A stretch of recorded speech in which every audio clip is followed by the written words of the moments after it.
White House Press Secretary Jen Psaki insisting the conditions of migrants at the U.S.-Mexico border are in compliance with CDC guidelines. Listen. What is his concern about this being a super spreader event where you've got 400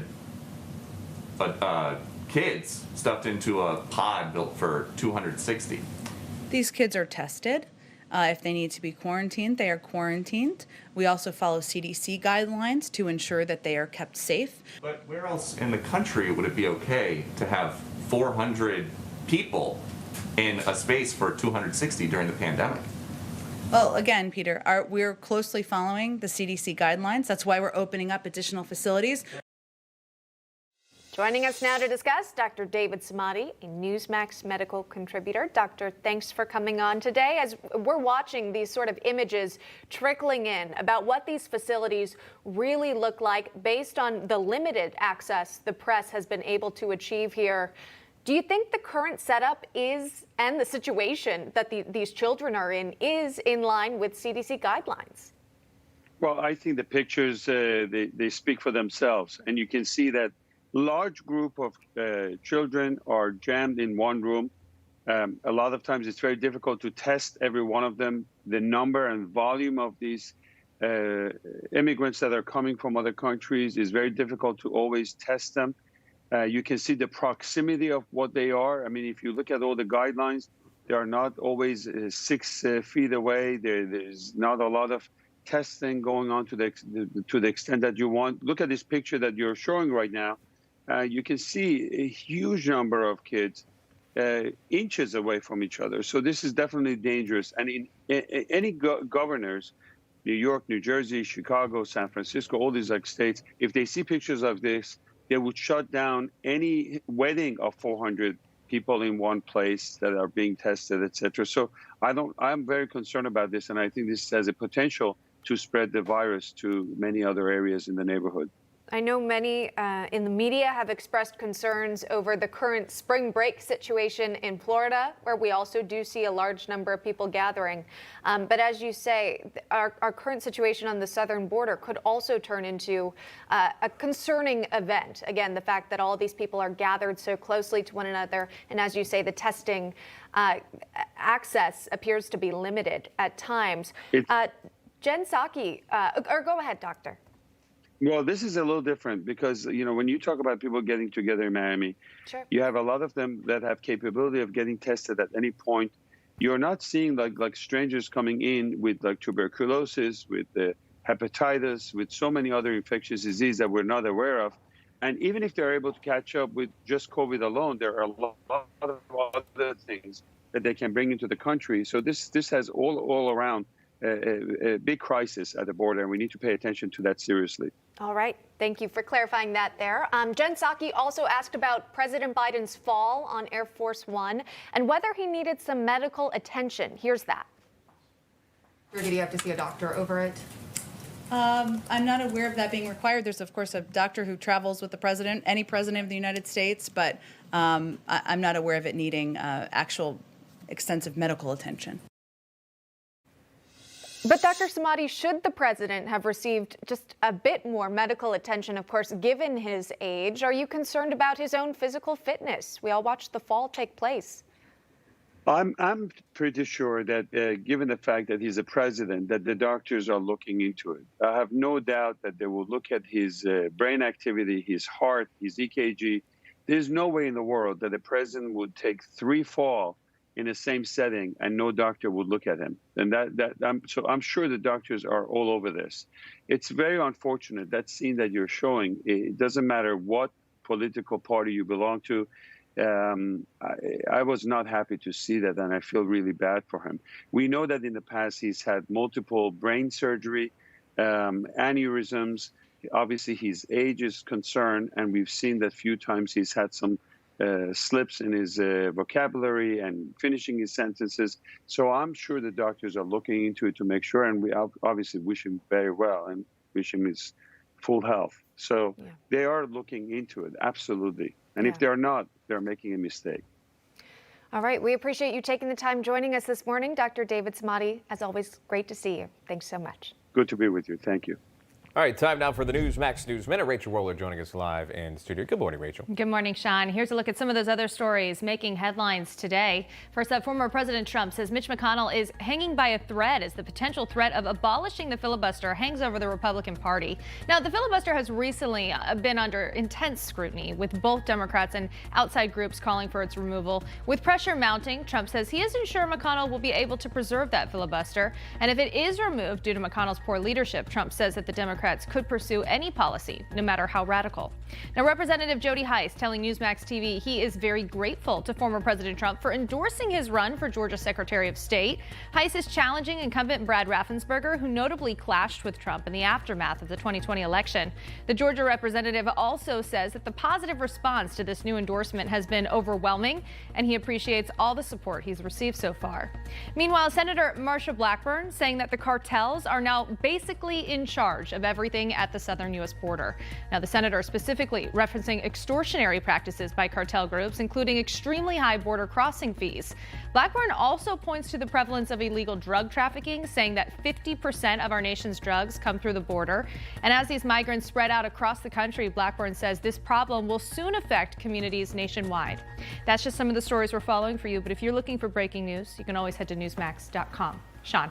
It's Rachel Roller. Rachel, thank you very much. Still ahead, the White House announcing a major new media campaign to stem the flow of migrants at the U.S.-Mexico border. We're going to take a look at what the plan is exactly and ask our panelists to react. Coming up next.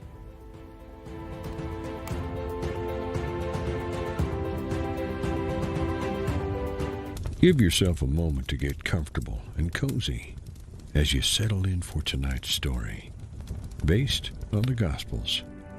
Fall asleep now with Bible bedtime stories, exclusively on the Pray.com app. If you've struggled to lose weight, you might think you were born with a slow metabolism. That's exactly what these people thought. But the truth is, a slow metabolism can be created by a condition called insulin resistance.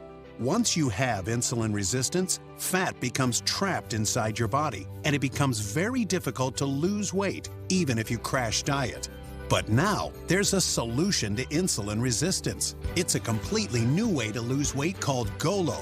GOLO works to reverse the effects of insulin resistance, increase metabolic efficiency, and target stubborn belly fat. Join over 500,000 people who have found a smarter way to lose weight and get healthier without starvation dieting. GOLO allows you to step off the yo-yo dieting merry-go-round and obtain lasting results, just like these people have. Head to GOLO.com now. That's GOLO.com. Go lose weight. Go look great. Go love life. GOLO.com.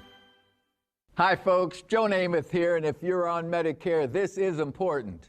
You're now entitled to eliminate co-pays and get dental care, dentures, eyeglasses, prescription coverage, in-home aids, unlimited transportation, and home-delivered meals, all at no additional cost.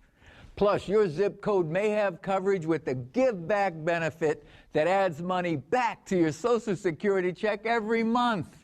I called to get dental, transportation, meals, and the Give Back benefit. With this virus situation, I called to get everything I'm entitled to. I couldn't believe I was missing out on so many benefits. With the uncertainty of the virus, you need to get everything you're entitled to. Millions of people have trusted the Medicare Coverage Helpline. You can too. Call now. It's free. Call 1-800-608-9900. That's 1-800-608-9900 now. Attention, the weed killer Roundup has been linked to non-Hodgkin's lymphoma. The manufacturer of Roundup has set aside over $10 billion for victims of non-Hodgkin's lymphoma. If you were diagnosed with non-Hodgkin's lymphoma after using the popular weed killer Roundup, call us right now. You may be entitled to substantial compensation. Call now. Find out if you may qualify in under 2 minutes. Call 1-800-596-9000. That's 1-800-596-9000. My name is Diane. I'm an avid gardener. I grow lots of pretty flowers. I've learned how to make flower arrangements. I like to give them to people who need a little cheering up or need a little lift, just to brighten their day. It's just like a little bowl of sunshine, to deliver a flower arrangement. Well, I don't want to stop that. I want to keep doing that as long as I can. At a point in my life not too long ago, I was thinking I could never garden again. My back was hurting and I was not able to sleep well. I was told by my chiropractor not to lift anything over 10 pounds. It was discouraging. And then I found Balance of Nature. It's just been a no-brainer ever since. I feel great. I haven't been sick a day since I started taking it. With the Balance of Nature, I have plenty of energy. I sleep well at night. I have no back pain. I can lift anything I want to lift. It's just been a godsend. Start today by going to balanceofnature.com and use discount code Newsmax. Mr. Wonderful here. It's hard for everyday people to get access to startup investments. But with Start Engine, you can choose between hundreds of startups to build your portfolio. It's your turn to become a shark. Visit startengine.com today. White House Press Secretary Jen Psaki says the situation at the U.S.-Mexico border is not a crisis, but calls it a circumstance. Children presenting at our border who are fleeing violence, who are fleeing prosecution, who are fleeing terrible situations is not a crisis. We feel that it is our responsibility to humanely approach this circumstance and make sure they are treated and put in conditions that are safe. I will say that these photos show what we've long been saying, which is that these Border Patrol facilities are not places made for children. They are not places that we want children to be staying for an extended period of time. Our alternative is to send children back on this treacherous journey. That is not, in our view, the right choice to make. Now, Psaki also laid out a new communications campaign. This aimed at stopping the surge.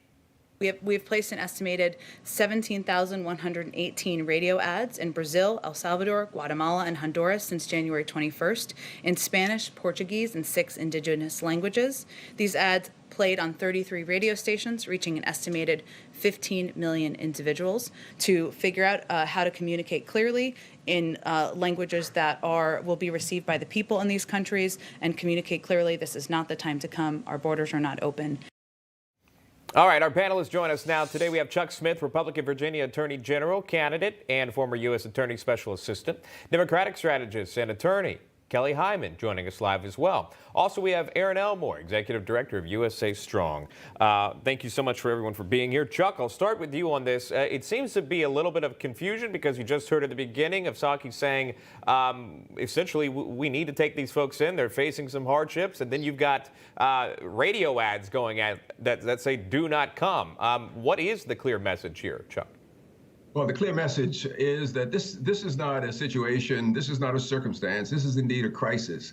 Biden created this situation. He took a perfectly secure situation at the border and turned it into a Greek tragedy. He invited these people. He made this crisis. He's providing no incentive to do anything else. He's paying for their hotels up to $90 million. And if you look at that, contrast that with the National Guardsmen who had to sleep on the floor in garages in D.C. So this is his crisis. This is the one that he made. You know, we're finally getting some access to what these facilities actually look like. A Democratic representative went down to the border, toured the facilities. The press is still waiting to gain access themselves to see it firsthand and, of course, share that to viewers at home. The administration now finally taking some heat over this lack of transparency. Jen Psaki seemingly addressed the question. Let's play that sound. We're working on independent press coverage. We believe that that should happen and that should be the case. And I don't pull the levers here. I wish I was that all-powerful. I am not. But I can just reiterate our commitment to transparency. And I certainly hope to have an update for you very soon. But I can't give you a deadline on that. Kelly Hyman, I'll go to you here because this administration had promised transparency, and there's nothing transparent about not letting reporters actually see the situation that they're reporting on. Well, I think it's important to be transparent, and I would disagree with you. I do believe the administration has been transparent, but we also have to remember about people's privacy rights as well. You know, we have minor children, so it's really important to protect their interests and protect their rights as well to photograph. So that's a concern as well. But we have to remember that the Biden you could obviously blur out, you know, children's images, which we have seen before, and that's done in the past. So that would not be a valid excuse.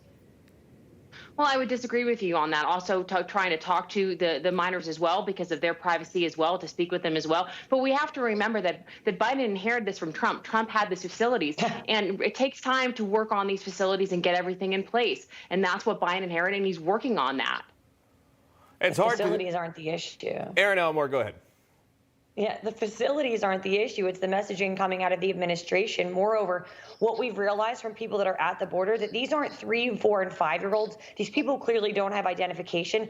Oftentimes, they're actually 15, 16, 17, 18, 19, 20-year-olds. So people sitting at home might be thinking, oh my goodness, there are babies in these facilities. These are people that are almost grown adults, if not adults. And in their home countries, they would be laboring and they would be working and they would be in the workforce. So these are not babies in these facilities. And the reason why they are as overcrowded as they've been in a decade has nothing to do with President Trump or even Obama, who built the facilities. It's the messaging coming straight out of the White House. They heard it on the campaign trail and they said, you know what? We know that Biden is going to let us in. Now is the time. These children, in air quotes, have been texting with their friends in America that say, now's the time, get over here. DHS Secretary Mayorkas said that we're on pace to have a record surge that we haven't seen in 20 years. And again, we just started seeing it this year. Chuck Smith, Kelly Hyman, Aaron Elmore, we got to go.